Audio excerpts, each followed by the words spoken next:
Capítulo 20 No Centro Espírita. Quando estava para começar a reunião, Maurício veio buscar-me e fomos para o salão. Ficamos na parte direita de quem entra e sentamos. Esse espaço é reservado a visitantes desencarnados. Sentamo-nos em cadeira plasmada acima do solo material e não nas cadeiras dos encarnados. Conhecia todos os encarnados presentes. Foi prazeroso vê-los. Fiz por eles uma prece de gratidão pelo muito que oraram por mim. Havia muitos desencarnados, trabalhadores, visitantes como eu e os que iam ser orientados e socorridos. Esses últimos formavam filas que os trabalhadores do centro organizavam para que tudo saísse a contento. Vi o moço que conversou comigo na fila. Observava-me fixamente. Ao olhá-lo, ele sorriu e acenou com a mão. Maurício, vendo meu constrangimento, sorriu. De novo não soube o que fazer. E porque o moço continuava, também acenei num tchauzinho. Ele ficou contente, então acomodei-me atrás de Maurício para que não me visse mais. Um encarnado apresentou-se acompanhado de um desencarnado visivelmente atuado e fazia perguntas sobre um assunto que o afligia. Para nós, desencarnados, aquele senhor possuía mediunidade. Todos os médiuns têm que frequentar um centro espírita? Todos nós somos livres para decidir o que queremos. Temos o nosso livre-arbítrio. Frequentam o centro espírita os que assim desejam e só trabalham com a mediunidade os que querem ser úteis. O sensitivo precisa da assistência, da presença de amigos desencarnados. Essa é a razão de os médiuns normalmente precisarem frequentar um centro espírita. Esses amigos desencarnados são espíritos bons que nos ajudam na vida cotidiana. Eles vão aconselhar e evitar que zombeteiros e espíritos necessitados possam perturbar o sensitivo. Para que haja a ajuda, esses desencarnados, que são espíritos que querem crescer e trabalhar no bem, condicionam a companhia deles a esses trabalhos. Se esse médium não participa de um grupo, os desencarnados vão continuar participando e ajudando. Não vão parar só porque o encarnado não quer trabalhar. Só que não vão ajudá-lo. Os espíritos dispõem-se a auxiliar o médium, mas o querem como companheiro, que trabalhem e cresçam juntos. Nos trabalhos de um centro espírita, ambos aprendem e evoluem para participarem do socorro a desencarnados e a outros encarnados. O médium, não frequentando um centro espírita e não tendo a companhia de desencarnados bons para ajudá-lo, sofre as consequências de energias nocivas. Ou aprende pelo estudo e pesquisas a livrar-se deles, ou vai trabalhar na companhia de bons desencarnados fazendo o bem. Todos nós devemos nos transformar e ajudar na transformação de outros para que sejam felizes um dia. O médium não é obrigado a ir a um centro espírita. Ele precisa disso para ser ajudado e aprender a ajudar. Para isso, não existe lugar melhor que o centro espírita. Um frequentador do local, um encarnado querendo aprender, indagou a meu pai. Podemos tirar lições de perseguições que desencarnados ignorantes nos fazem? É certo querermos nos livrar deles? Tenho visto muitas pessoas que aqui vêm, resolvem seus problemas e não voltam mais. Papai pensou rápido e respondeu. Muitas pessoas vão aos centros espíritas pedir ajuda para livrar-se dos seus desafetos, como se fossem a uma loja buscar algo que querem para o seu conforto. Outros o procuram achando que estão fazendo favores aos seus laboriosos trabalhadores e querem soluções. Esses encarnados não veem que, se algo está errado com eles, com seu bem-estar, isso acontece pela sua própria imprudência. Agindo em função do seu egoísmo, imaginam que estão sofrendo por erro alheio. Acham que não fizeram mal algum e que Deus não faz mais que a obrigação em atendê-los. Aliviados, esquecem-se completamente do ocorrido e voltam a ser como eram antes. Outros, ao depararem com a pressão maldosa dos desencarnados perturbadores, buscam o socorro. Sim, é certo buscar o socorro. Aliviados, param para pensar. 2 fatos lhes chamam a atenção. o mal-estar interior e o alívio. Compreendem que algo sutil, não visível aos sentidos, age ora prejudicando, ora auxiliando. Baseados nessa compreensão, iniciam sua mudança para melhor. Muitos trabalhadores encarnados de muitos centros espíritas, ao socorrerem um encarnado necessitado, são perseguidos por entidades maléficas que podem investir contra eles. Mas, em vez de se sentirem mártires do bem, benfeitores do semelhante, aproveitam as chicotadas para aprimorar-se. Eu, quando um perturbador não me pressiona, sinto falta, pois a pressão negativa que fazem leva-me a estar sempre vigilante com os meus pensamentos e atitudes.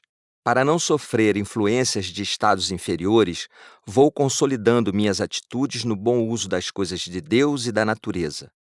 As dificuldades para uns são punição, para outros, oportunidades e estímulo para a sua melhoria. Outra pergunta foi feita por uma moça. Todo sofrimento é quitação de débito do passado ou sofremos também por outros motivos? Sofremos pelo débito do passado, mas nem sempre. É incontestável que o hoje é consequência do ontem, mas também o hoje é causa do amanhã. Se as circunstâncias são adversas, se estou consciente de que posso transformá-las, elas ficam mais suaves. Oposição sempre teremos. Vamos lembrar de nosso gigante gênio espiritual, Jesus de Nazaré, que nos disse em Mateus, capítulo 11, versículos 28 e 30. Vinde a mim todos vós que andais sobrecarregados, e eu vos aliviarei. Para o homem insatisfeito com o que Deus lhe deu, toda dificuldade se torna castigo, martírio. Já para quem procura compreender Deus, servi-lo, amá-lo, as dificuldades são oportunidades para superar-se. Vou dar um exemplo bem comum em nosso dia a dia. É natural que uma pessoa que está suja se lave, se purifique. Para muitos, o banho é um sacrifício. Há os que gostam de estar limpos, outros gostam de estar sujos. Para o indivíduo que está acostumado com a limpeza, a sujeira é um castigo. Para outros, tanto faz, pois gostam da imundície. Os que não gostam e estão sujos incomodam-se. Nossos erros, vícios, são como a sujeira. Para estar limpo é necessário querer limpar-se. Mas às vezes queremos estar limpos, mas não queremos deixar as causas que nos sujam. Essa luta para nos limparmos muitas vezes nos traz sofrimentos. É como o alcoólatra, que gosta de beber, mas não gosta da ressaca. Quer que lhe tirem o mal-estar, mas quer continuar bebendo. Assim são muitos os que procuram a casa espírita e querem, pelo passe, eliminar o mal-estar da ressaca, dos seus erros, mas querem continuar no vício. Esse conflito é causa de muitos dos nossos sofrimentos. Após, meu pai leu a parábola dos operários da vinha. Mateus, capítulo 20, versículo 1 e 16. E explicou. A maioria de nós, em diversas fases da vida, atende ao convite divino para o nosso aperfeiçoamento espiritual, em início tido como trabalho. Creem, procuram exercitar preceitos e leis divinas. Essas leis aprimoram a convivência dos seres humanos no seu convívio no dia a dia. Aqueles que se voltam para esse aperfeiçoamento são, nos dizeres da parábola, os assalariados. Esses crentes da bondade, do amparo divino, dedicam sua existência ao exercício da fraternidade, da solidariedade e do amor prescritos pela sua crença, como pontos fundamentais que propiciam a chegada de uma nova era, em que os homens deixarão de se matar, de se explorar, de serem egoístas. Trabalham incessantemente esse modo de viver, inspirados na promessa de Jesus de que haverá um novo céu e uma nova terra. Jesus sempre usou símbolos materiais para inocular neles um grande significado espiritual. A vinha simboliza o cosmo. O cosmo é a casa de Deus. Todos somos chamados a participar espontaneamente dessa vida comunitária, não em termos estreitos e egoístas, mas em posição totalitária. O fato é que somos filhos desse cosmo e, como tais, devemos agir.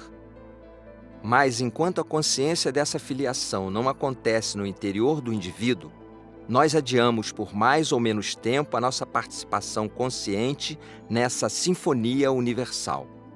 Aí então, dividem-se, como na parábola, diversas épocas em que nos colocamos à disposição do divino para viver e usufruir de sua vinha. Mas nesse documento cósmico que é essa parábola, vemos ainda, entre aqueles que estão a serviço do Senhor, as diversidades de intenções. Todos os chamados, dentro do contexto da palavra, estão trabalhando, estão servindo ao Senhor.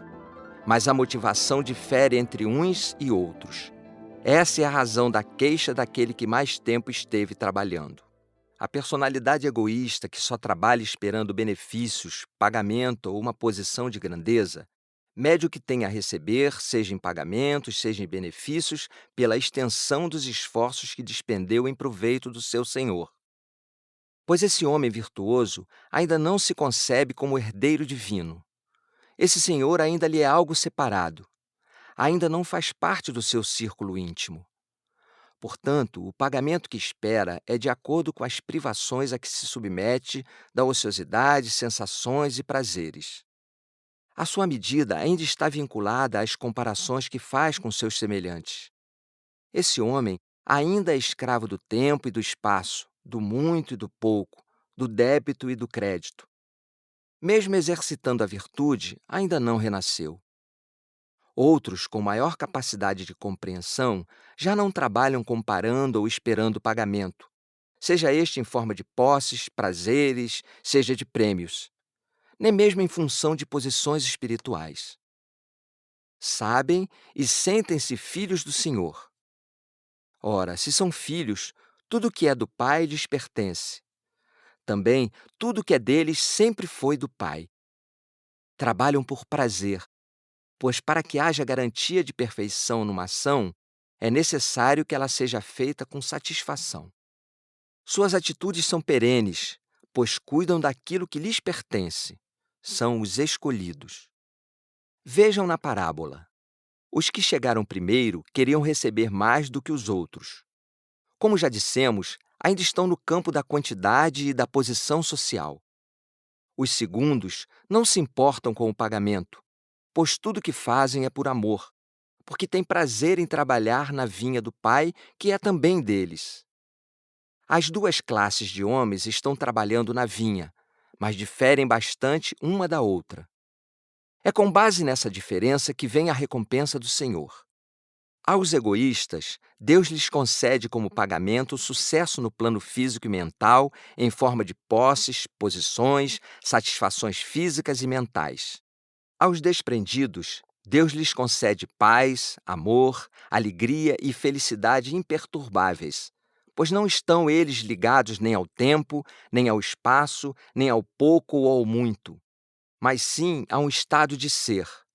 São os filhos queridos do Pai, dos quais Jesus tanto fala.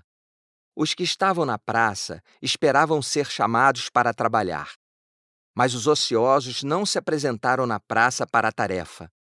Estes são aqueles que não se preocuparam diante do ciclo evolutivo em devolver o talento que possuíam em estado embrionário.